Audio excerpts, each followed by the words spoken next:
into New Year's resolutions and why? Or why not? New Year's resolutions, that's a What do you very think of them? topical subject. Do I buy into New Year's resolutions and why? I tend not to make New Year's resolutions anymore. You might have a long time ago seen the cartoon of the Wizard of Id, where the king feels he needs to keep up with this concept of democracy, but he makes sure that none of his opponents can win. So he's on the campaign trail, as many of our politicians are today, and he says to the Chamberlain, "Do you have a list of my previous campaign promises?" "Yes, sire." "Did I keep any of them?" "No, sire." "Good, I'll use them again."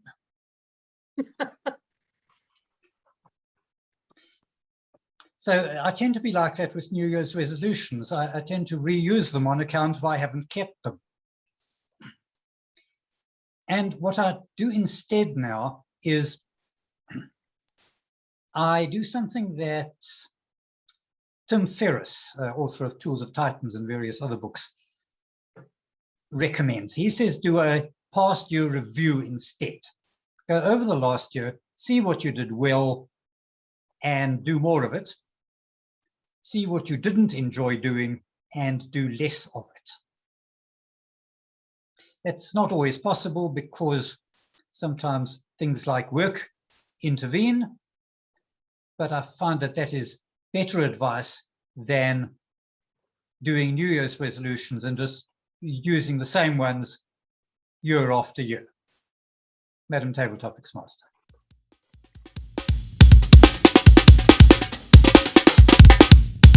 Thank you, Evaluation Chair. And thank you again, Lyton, for that amazing speech you delivered to us earlier today, and also for the opportunity to evaluate you for the second time. Your speech started by you describing the CEO Awards in 2018 and how this led to your team heading to a getaway where you did 2 tasks. And it was within these 2 tasks that you identified your leadership style. Your leadership style was democratic. This was based on you winning the task of canoeing, where you sat at the back, you position your members, you laid down the rules, and that strategy ended up you winning that canoeing competition. The second activity you did was flying fishing, where you lacked the know-how and it was more complex and it required more skills. And you also described how the leadership style would have been complemented, because of your leadership style and the activity being complex, complementary skills were needed to handle complex tasks. As my feedback for this section of your speech, would have been interesting for you to define what a democratic leadership style is for people in the room who do not know. So also weaving that into your canoeing activity. And you also mentioned complementary skills, but it would have been also better if you gave examples of what these complementary skills were that you would have required for you to win the second task, which was flying fishing. Also, what would have been also impactful in your speech was also to describe what have you learned since 2018 when you won this competition at your company, and how your leadership style has developed since 2018. Do you still have the same democratic leadership style? Have you evolved? Has it still worked for you? Have it also led for you to win other tasks in your organization? As such, I would like to give feedback on the structure of the speech. You used time effectively for your speech, and you were sitting down for your speech, which is something you've done in your previous speeches, but this time your eye contact was facing directly to the camera. In your previous speeches, you were looking to the side, so I commend you for now looking directly at the camera. You also upgraded using language and using vivid imagery in your speeches, so well done on that. But also just some feedback on your speech. We found that you were also using unnecessary pauses in your speech. So you will say so, and then you wait for a bit, so which made your speech a little bit slower or gave the impression that you were reading off your screen.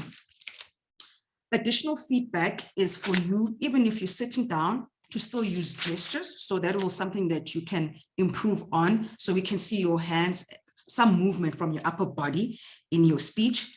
And just to round off, for your structure of your speech, focus more on your leadership style, giving content of your leadership style. It would have been better if you were cutting back on describing the CEO awards and jump straight into the task of the two tasks that you undertook, what were the leadership style were, and describing how those two scenarios helped you develop your leadership style, and spending more time of your speech there. Overall, you're a great speaker, and I'm looking forward to more speeches from you from Pathway Level 2. Over back to you, Mr. Evaluation Chair.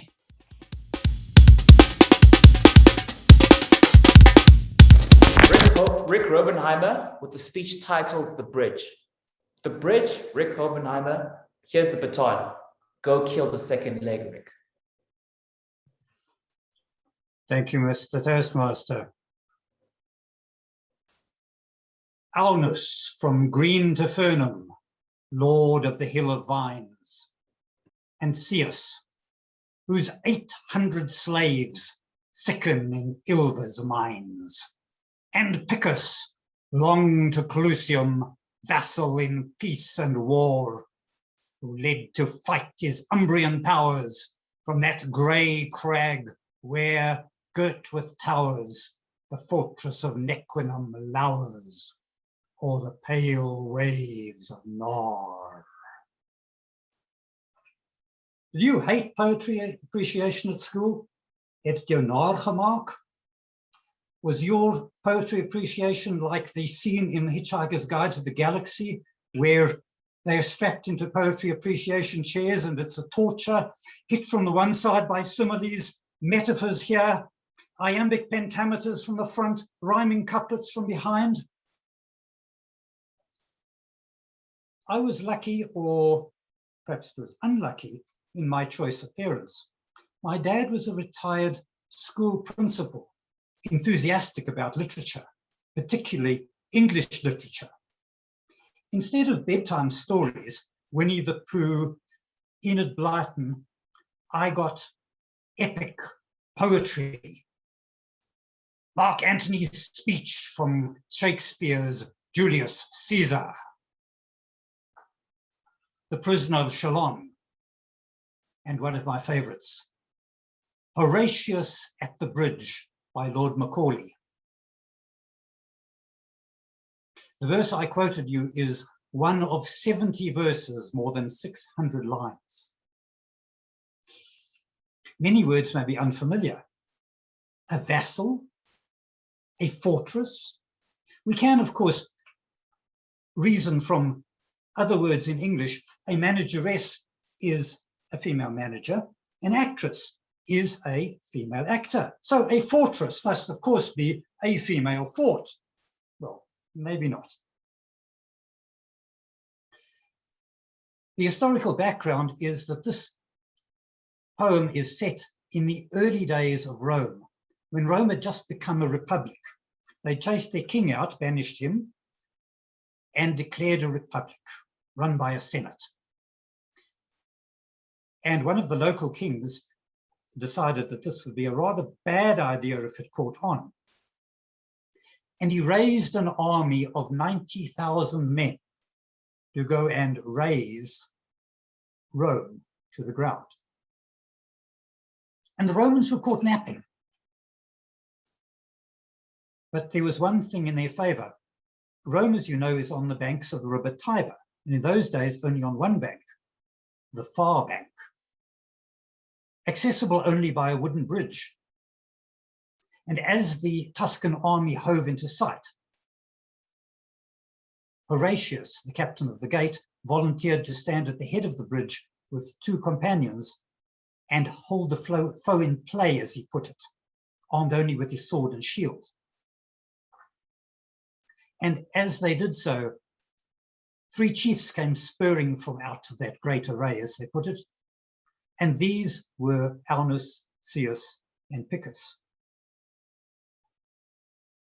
Now, putting on my engineer's hat for a moment, this is a crazy way to wage a war. imagine if they're going to go by threes, they're going to take all day. Why not form up a company of spearmen, which will have longer reach than the swords, and charge at them, or stand at a safe distance and pelt them with spears or shoot arrows at them until they are dead. Or considering that you've come for a siege, you've probably got siege engines, pelt them with rocks.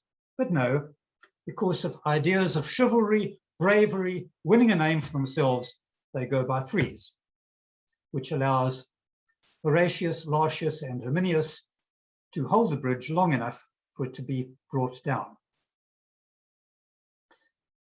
What point am I making? You mean there should be a point to the speech? And of course there is.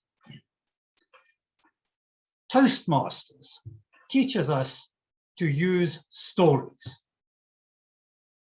People love stories.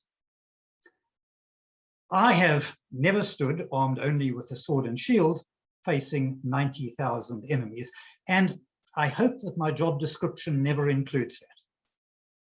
But through the magic of poetry, I can be there. I can feel that rush, that fear, that enthusiasm. I can be Horatius. And you can mine poetry for your stories that you can tell. The story of Horatius concerns the defense and the destruction of a bridge. But with poetry, with stories, you can build a bridge from an amazing past, a heroic past, to a glorious future for your audience. What stories do you have to tell? How can you look in poetry for your stories? How can you bring them to life and give them to us as a club with enthusiasm? Ladies and gentlemen, poetry can inspire us, can give us that edge, that beauty, that bravery, which we can bring to Toastmasters to inspire our audience. Mr. Toastmaster.